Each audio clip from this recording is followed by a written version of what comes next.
Welcome to San Mateo County today. I'm your host, Marshall Wilson. I'm here with the mystery man of San Mateo County. You've seen his name thousands of times, but now we're going to meet the man behind the signature, Fred Crowder, the head of Weights and Measures for San Mateo County. Fred, welcome to the show. Morning, Marshall. How are you? Good. Do you hear that a lot, that people see your name, but they don't know who you are or what you do? You know, it's surprising. A lot of people don't seem to notice the seal, even though it's like their seal of approval. But yeah, you see both the seal here on every gas pump and every scale with my name and phone number on it. And we have the seals that we use on scanners and cash registers and point of sale systems, also with my name and phone number. It's in 30,000 locations throughout the county, but you'd think I'd get more phone numbers or more phone calls. Maybe it's a testament to what you're doing is you're doing your job correctly, which is protecting the consumer at heart. So tell us about what you do and how you go about really protecting that consumer out there when they see this seal. They know if something actually has been checked. Yeah, well, I call it the seal of approval, and I mean, what it is, our staff are out there and we're testing gas pumps, scales, taximeters, I mean, any type of device that's used for a commercial sale, for weights and measures. And, we're making sure they're accurate and they're correct. It's not enough to just be accurate, but you have to be able to read the display. The consumer needs to know what kind of transaction is taking place, and a part of that goes to the correctness of the device. So in addition to that, we're also out there, we're checking scanners. These are the types of seals that you see on gas pumps and scales. And so, look for those seals, make sure that they're up to date, and the device itself looks like it's in good repair. And these are the units that we use, or the seals that we use on point of sale systems in grocery stores and other types of merchants, where we're out there and we're checking for to make sure they're charging you the lowest advertised price for whatever commodity is that you're buying. Every county has a Division of Measurement Standards, or a Department of Weights and Measures, excuse me. The Division of Measurement Standards is at the state level, and every county, kind of by extension, has a county Department of Weights and Measures who enforces those laws from the Division of Measurement Standards from California. So we're kind of a twofer, is that we have the state agency that oversees our activities, but we're the local enforcement arms that make sure that those laws are enforced, and that we have a level playing field for weights and measures. And there's a long history of weights and measures. It's essentially there's a biblical component of your job. It's not every time I get to say that to a guest, but there's a biblical component. We have, yes. I mean, there's a couple of the oldest professions referenced often, and weights and measures has been around for a long time. There are many biblical references in the Old Testament, probably 15 or 20 of them. And the basic theme is that you shall have fair weights and measures. That's what it comes down to. So we're also, weights and measures being recognized as how important it is for commerce and fair commerce. There's recognition in the Articles of Confederation, and the Constitution itself states that we'll develop a national standard and an oversight agency. And so we have the National Institute of Standards and Technology, which is a place that, on a national level, we get together to talk about, issues that we're having that are nationwide or that potentially could be nationwide, and to talk about emergent technologies. Things like how to deal with, GPS that's being used in taxis rather than the traditional taxi meter. How do you test that? Things like electric vehicles. We're seeing electric vehicle charging stations now. And so, what kind of a standard do you have? I mean, we've never, they're charging for, the charge. And so, we need an electric vehicle that we can plug into that. Right. And we need a standard that we can run that electricity through, and we can see what the meter says, that we can see what our standard says, and compare, make sure that they're accurate, and that the consumers are getting what they pay for. And there's a long history to this. I know one of your favorite pieces of artwork is a Norman Rockwell painting. You have it here. You might be able to hold it up, up for us. Yep. So that's an old-fashioned scale, of course, but today with all the digital technology everywhere, how do you go about ensuring people are getting that gallon of gas and that digital meter, and if they're paying for a pound of meat, they're getting a pound of meat on that digital scale? Yes, well, I just love this picture. It's just kind of my touchstone. I remember my mom going to the Stop and Shop there in San Luis Obispo, and she would, honest to God, keep her eye on the butcher because he was certain that he had his thumb on the scale. And that's something that has always been a concern, and it today, I mean, we have a very active weights and measures enforcement program, and we have standards. And you don't see, I was going to say cheating, but you really don't see that sort of thing happening all that often. There are places where it does occur, but really, what we're looking for today is making sure that everything's accurate and that it's correct. And one of the things that has really risen its head is things like skimmers that can create fraudulent transactions where it actually rips off your credit card information. Your all the data from that card that can then be sold, and so when we're out inspecting gas pumps, we're looking for the usual things. Checking the price, make sure it's accurate, that it's correct, everything's working the way that it's supposed to. But we used to open them up and look inside for any kind of a mechanism that might alter the delivery, that somebody in the doghouse can flip a switch and change the rate of delivery and make a different transaction.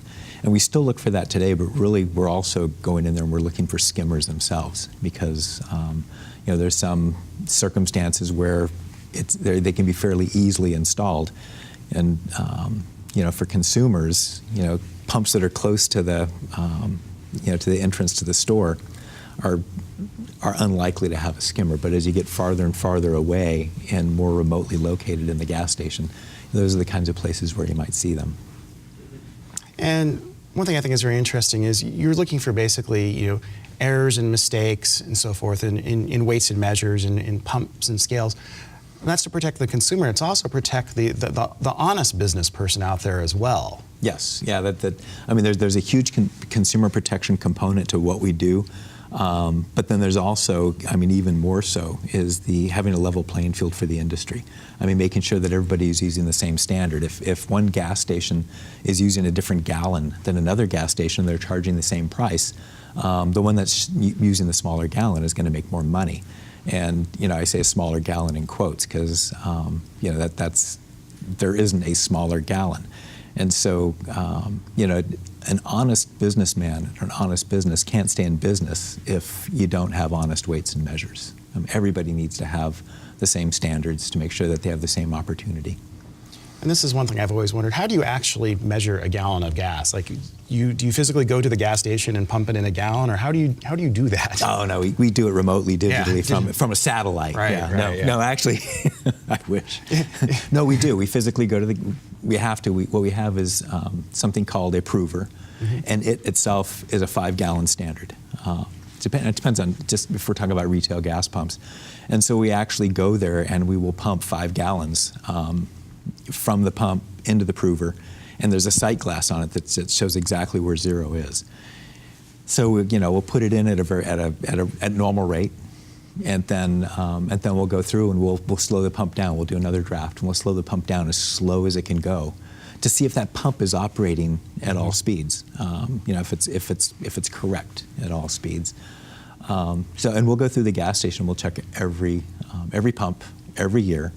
And for the pumps that pass, we'll go ahead and we'll put our seal on them. For those that don't pass, there's a couple of circumstances. Is if it is in favor of the customer, we'll actually allow the pump to continue operating, but they have to fix it in 30 days.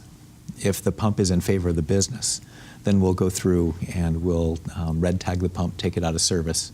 And they, again, have 30 days to fix it, but they're generally motivated to do so because that pump is out of service, and that has an impact on their customers. Something that we used to see in gas stations that we don't so much anymore is when we went from the analog technology pumps to the digital technology pumps, was they're allowed plus or minus 6 cubic inches on a 5-gallon draft. And I won't go into how much 6 cubic inches is, but it's less than 0.5%.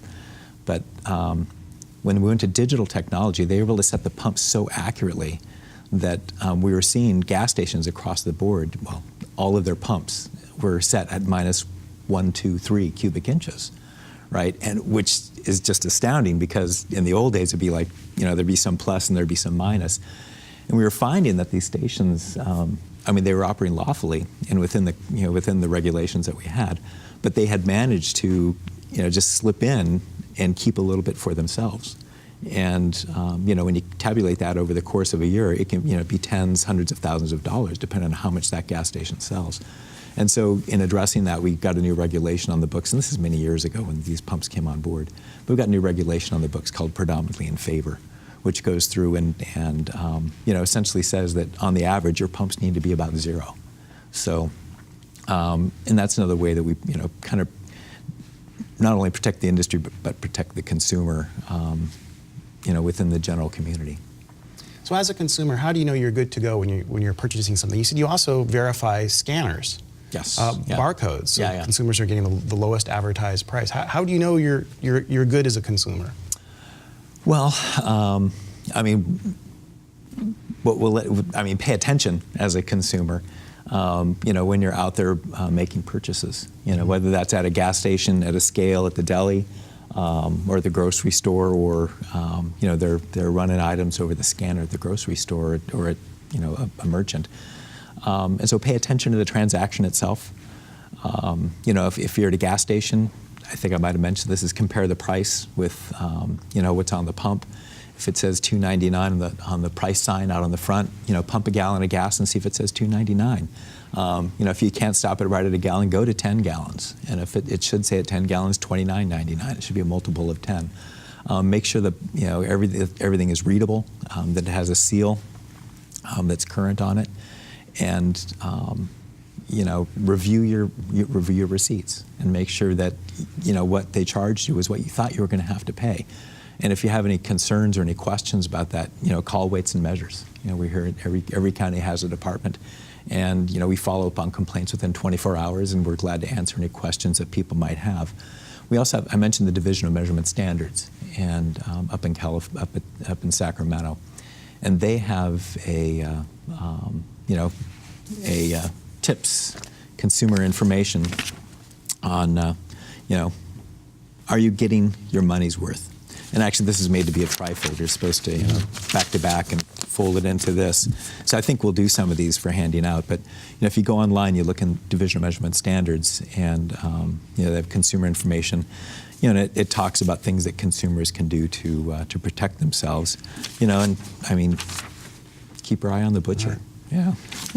Yeah, and so if someone gives you a call, are you going to send out your squad in fedoras, cigars, and trench coats? You must be. No, those were from the old days. That was the Great Guy, the movie in 1930s with James Cagney. Well, actually, we do send the guys out. Mm-hmm. I don't have any of my staff who wear fedoras and trench coats. But we do send staff out within 24 hours when we have complaints, because we want to respond to it as soon as possible.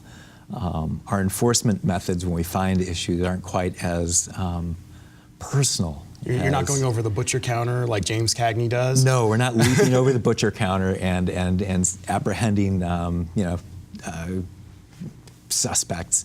But but we have the district attorney's office. Yeah. And so Mr. There. Wagstaff is very cooperative as our enforcer. And so that saves our staff having to get a little bit more physical, like Mr. Cagney does in his movie, The Great Guy. I'd recommend you take a look at that if you. It sounds like you've seen it. It's available on YouTube. It's available on YouTube. It might be a good anger management tutorial as well. Yes, indeed. Hey, Fred, this has been very educational. Thank you for joining us. My pleasure. We'll see you next time in San Mateo County Today.